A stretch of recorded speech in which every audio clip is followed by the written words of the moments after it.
পরিবার কেন্দ্রিক, অবশ্যই পরিবারের যেই বন্ধনটা সেখানে এটা খুব গুরুত্বপূর্ণ, কিন্তু তারপরে আমি বলবো না যে যারা একা আছেন বা ব্যাচেলার্স যারা একা আছেন তারাও দেখতে পারেন, কারণ পরিবার তো শুধু ফ্যামিলি মা বাবা ভাই বোন নিয়ে হয় না, পরিবার তার কলিগসরাও পরিবার। আমার যেমন আমার যে আর্টিস্ট শিল্পী বন্ধুরা আছে তারাও একটা পরিবার। তো পরিবার মানেই এটা বলতে চেয়েছি।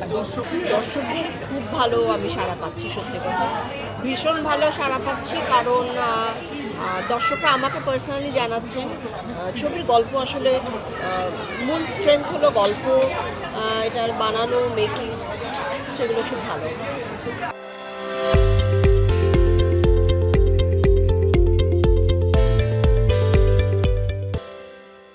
দারুণ, আমরা তো লাস্ট কাজ করেছিলাম দেবীতে, মিসির আলীতে। চঞ্চল তো একজন কাল্ট অভিনেতা হয়ে উঠেছে, মানে আমার মনে হচ্ছে পুরো দেশে তাণ্ডব লাগিয়ে দিবে, অবশ্যই ভালো কিছু হবে। আর নাম শুনে বোঝাই তো গিয়েছিল যে কেমন হবে, তাণ্ডব লাগিয়ে দিবে। তো দেখা শেষ করে দেখলাম যে সত্যি লাগিয়ে দিয়েছে অলরেডি।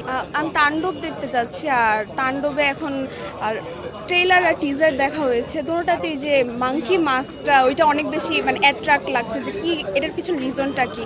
আর many reasons like Shakib Khan আর সাবিলা নূরের কেমিস্ট্রি, এগুলো দেখার জন্য আসলে। বরবাদ দেখা হয়েছে, তারপর হচ্ছে তুফান দেখা হয়েছে, এই দুইটা দেখা হয়েছে একদম হলে এসে সাকিব খানের জন্যই। না না, রায়হান রাফিও আছে, রায়হান রাফির স্টোরি সবসময় ভালো হয় মুভি, তাই সাকিব খানের যে একটা ডান্স পোজ দেওয়া হয়েছিল ওইটা, অ্যান্ড অফকোর্স মারছে সবাইকে, কেন মারছেন, কি কারণে ওরা এই তাণ্ডব চালাচ্ছে, ওইটা দেখতে এসেছি।